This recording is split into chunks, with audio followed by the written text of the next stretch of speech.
Hello, ఇవాళ మా day 2 in Shirdi. మేము ఎర్లీ మార్నింగే లెగిసి బాబా ముఖ దర్శనం కోసం వెళ్ళాము. మేము తర్వాత నాసిక్కి స్టార్ట్ అయ్యాము. షేరింగ్ బస్లో ఒక్కొక్కరికి అరౌండ్ 300 రూపీస్ పడుతుంది. మా ఫస్ట్ డెస్టినేషన్ వచ్చేసి త్రివేణి సంగం. అక్కడి నుంచి మనం షేరింగ్ ఆటో తీసుకోవాలి. ఒక్కొక్కరికి అరౌండ్ 150 రూపీస్ పడుతుంది. 9 టెంపుల్ టూర్ చూడొచ్చు. అందులోనే మనం పంచవతి టెంపుల్ని కూడా చూస్తాము. ఎక్కడైతే రాముడు, సీత ఇంకా లక్ష్మణుడు వారి వనవాసంలో టైంలో ఉన్నారని బిలీవ్ చేస్తారు.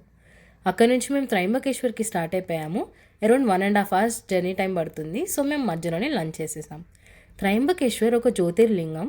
అక్కడి లింగం బ్రహ్మ, విష్ణు ఇంకా మహేశ్వరుని రిప్రజెంట్ చేస్తుంది. మేము వెళ్ళిన టైంలో బాగా రష్ ఉంది. సో 2.5 hours పట్టింది మాకు దర్శనంకి. ఇన్ కేస్ మీరు వెళ్తే 200 రూపీస్ పాస్ తీసుకోండి, క్విక్గా అయిపోతుంది దర్శనం. మా లాస్ట్ డెస్టినేషన్ వచ్చేసి ముక్తిధామ్. టెంపుల్ అయితే చాలా బ్యూటిఫుల్గా ఉంది. అండ్ ఇక్కడ మనం 12 జ్యోతిర్లింగ్స్ రెప్లికాని చూడవచ్చు. అలా మా డే 2ని ఎండ్ చేసాం.